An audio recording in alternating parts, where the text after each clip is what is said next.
Yeah. You talk about skirmishing, things like the LeBlanc, like the Silas, two big options, and it is going to be LeBlanc locked in for Caps. The LeBlanc-Ash combination, something we saw them bring out at first stand.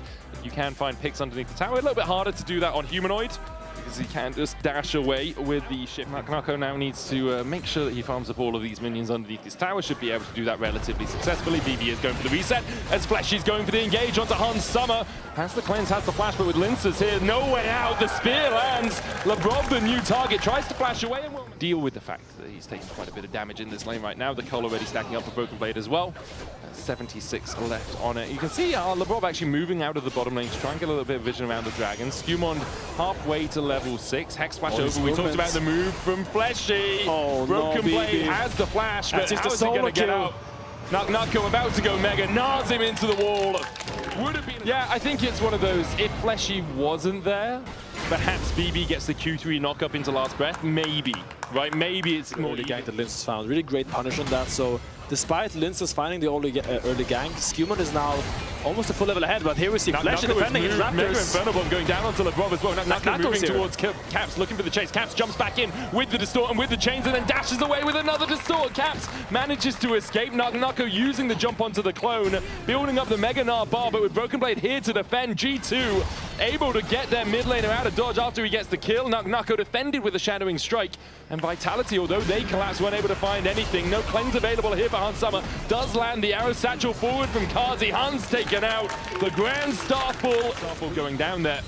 Gold still pretty even between the two teams, only about 300 the advantage, and Vitality do need to be cautious around Caps, who's 720 ahead in mid, but if they can keep this going, Vitality trying to find advantages in other lanes. Yeah, you see Flesh is trying to soak mid lane XP to hit level 6 so they can contest this, but he's just a little bit short if you look at that purple bar above his face. Vamp, Scepter, and Berserkers, and he's just playing so aggressive. Flash forward from Flashes. He looks for the Magnet Storm. They'll get onto Lebrov, who flashes away. Mega Inferno Bomb's going to catch onto the Seraphine, and she goes bye-bye. Skewmond, though, with the Crescent Guard and Linces, not really able to get to the support of his team, means that he'll go down in a one-for-one exchange on the bot side. Yeah, he really does. And Nako will want that teleport up in time, waits for the cannon minion wave, but then the Steel Tempest Q3 out from Broken Blade keeps him around. Nako's actually going to stay as Caps just absolutely deletes Humanoid's health bar. That was 3/4 in the blink of an eye. Humanoid pings it. Okay, that's, I think it was aiming for Humanoid, actually. Could have been aiming for Nako backing in the bushes. Skewmond's going to go in. Last breath again. He's been staying here for so long, Aaron. I don't know why he's just staying around looking for death, but will end up going down. A good punish by G2, making sure no inch will go unpunished. Flash forward, wind becomes lightning, and Linces becomes Caps food. Stayed around too long, man. He had the TP the whole time, dies, loses 3 plates on his tower as well, and all the pressure that he had, and all the side steps in the world can't really negate that. Broken Blade dodging away, Grand Starfall coming in from Linces as well, puts the control wall down. BB looking for the outplay, stun from the shield vault into the lockup, knock-up. There's the arrow. Corrected. He cannot play this. Linces takes the kill. I mean, he tried. He was close. If he managed to get the knock-up from the Steel Tempest, a last breath could have been the last for Linces as Caps jumps onto Humanoid again, waits for the minions to clear, then lands the chains. Fleshy has to wait for Caps to dash back before looking for a Shadowing Strike. What's the deal with our top laners, man? Why can't they just play normal? Why did it? Oh my god! Yeah, I'm not sure. Something is happening right now in the studio. Some mojo is going on. But in the end, it is G2 sitting comfortably on with almost a 2k gold. I mean, this game will be getting really tricky for Vitality if they cannot stabilize, because these team fights will be tricky. Magnet Storm in as they look for Hans Summer. Kazi there with the damage as well. Lebrov the first to fall. Crescent Guard out from Skewmond, and Vitality is going to keep poking and prodding and seeing if he can get close enough. Rift Herald used as well with an encore to back this up. G2 could charge in. Cap's going to reset, has the TP. Drake down to 1,000 as they manage to secure it. Lince is going to flash out of the back of the pit to avoid the oncoming Rift Herald, and TP down to the bot lane from Caps as they look to charge into this tier 1. He drives. Wow, okay, so will actually be the Dragon take for Vitality. Taken on the next straight. Yeah, he used his full battery for that, but that's okay. On Corns, Kazi flashes away. G2 looking for the tier 1 in mid and looking for a little bit more. Fleshy has to crash down his way out of the fight. G2 will take 2 towers over that play, and now they're looking towards Nako, who is not in the best of shapes. No turret for him here. Caps on the chase. Nako doesn't have flash, but does have that Gnar. Wallop, chains misses, Gnar into the wall. Caps has a bounty on his head, uses the clone wisely. Mega Inferno Bomb! just in the mid lane. Nako is going to be given some gold towards this top side. He'll get himself a tower. Only player really that matters with a lead. I know Fleshy is 100 and 200 gold ahead, guys, but I'm going to be honest. Ash and Seraphine is behind him. There's no way they can ever go on Skewmon, because the only way Vitality wins a fight is if they go on the Ash Seraphine. I was holding my breath there as Caps went in. Onto Caps. Dodging away as G2 will start up the Drake. Magnet Storm in. Caps going to distort away. There's the Encore as well. And look, man, I'm sorry. You went a little bit too deep there. He's trying too to deep find and too shallow. It wasn't really, didn't really get in there at all, to be fair. I think maybe he thought he had flash. Mega chunks on such a short notice.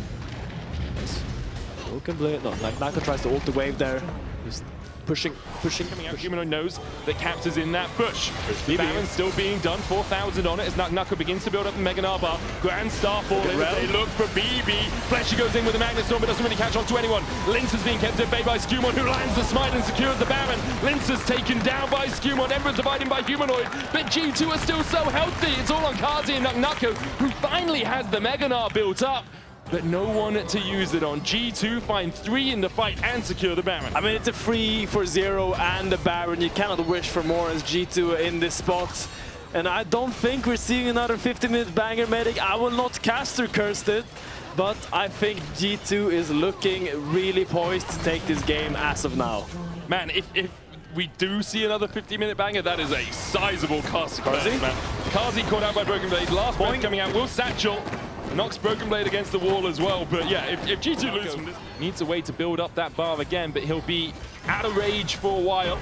As Caps jumps onto Kazi, satchel charge from Kazi, well placed. Caps goes back in, lands the chains. Caps going deep, almost kills Kazi, but doesn't do it. Caps is down, the Drake down to 3,000 as well. Lince is nowhere near in the area to secure this. Caps sacrifices himself for waiting in the wings to see if someone does face check. Lince is stepping forward. Caps jumps in, lands the chains. Lince has to flash the arrow. Okay. That would have been follow-up on the chains if they'd landed. And while all of that was going to keep him at bay, Nako, the only player in the game higher level than Caps right now at 18. G2 have pulled off, the arrow lands, there's the Encore follow-up, Fleshy pulled back, the Sun Disc down as well as Lince's falls low and is taken out by Caps. The Vitality jungler now. The CC chain was beautiful, they couldn't really get the Aegis Assault out in time to block the incoming damage. Will end up falling down. Still only has level 1 boots as well. We'll have something like the Mercury Treads to try and avoid that much about Hans Sommer until it was about Kazi. But for this game, Hans Sommer has been a passenger on the Caps train, as we have said so many times in the last few years. The damage from those chains, but Vitality are walking into darkness. Nako doesn't know if there's someone waiting on the other side of that wall. And it's Caps again, the dash across from Nako, but pop goes the Gnar. Humanoid tries to get in, but Caps dodges away. The Encore, Humanoid pops the stopwatch, but pops immediately afterwards. G2 don't even need the Elder to finish this one off. And then G2 look angry after game 1. They're like, okay, we should have won that game. Now we're gonna finish it out cleanly. We're gonna play in the revision pockets and just attack them before they get a chance to contest the objective. Yasuo is in the base, Ash Seraphine is in the base, pushing towards those Nexus towers. Pantheon, you can try to ult out, but you're only gonna come home to a broken Nexus, I'm afraid. Yeah, Kazi has to try and defend, has that Mega Inferno Bomb, but with bound up minions and a Wind Wall in his way, the Enchanted Crystal Arrow finds Kazi, and G2 will even out the series at 1-1. An impressive performance from their main man in the mid lane. Caps carrying the team once again as G2 step up and take us to 1-1.